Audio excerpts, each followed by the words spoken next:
Hi, it's me and Farabee, the change. January 2020 had arrived.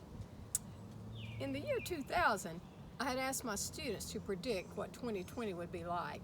They overwhelmingly decided that the big story of the year would be flying cars. I was not seeing that, but the new year did feel special, and I decided to pray for a year of transformation.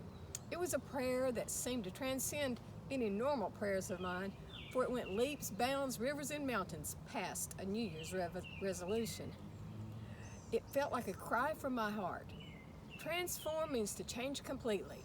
Transformation is the process we use to get there. I began to form my strategy for Transformation 2020 by making a list. This needed to be changed, that needed to be changed. If only they would change. Oops, my list had already begun to include changes that I felt like others should make. Planning the transformation of someone else in order for me to be transformed? Probably not the best strategy. I needed for change to begin in me, not for me to attempt to change others. My planning was not going well. It reminded me of watching a bee stuck in a spider web, buzzing around, putting forth great effort, but making no progress. I remembered working as a cashier when I was a teenager. Change had to be given back on most purchases. We were not allowed to say, "Here's your change," and just hand it to them. Instead, we had to count the change, one coin at a time, as we placed it into their hands.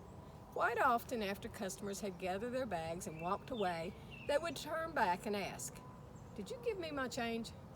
I would smile and say, "I sure did." As the months of 2020 began to pass, I realized that my change had begun. It was not the change that had been on my list. It was better than that. My change came from Ephesians 4:23. Be renewed in the spirit of your mind. To renew means to give fresh life or strength to, which is what I needed. The changes were delivered into the spirit of my mind. It was not instantaneous. They came one at a time. They came straight from the hand of God. As they came, I reached out to accept them. The spirit of my mind had been renewed by God. For God who made me can also renew me.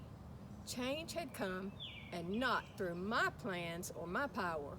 I had not even needed my list of changes. He had a list prepared for me. When I began to realize change had come, I could not help but think, "Lord, did you give me my change?" I somehow think he smiled and said, "I sure did."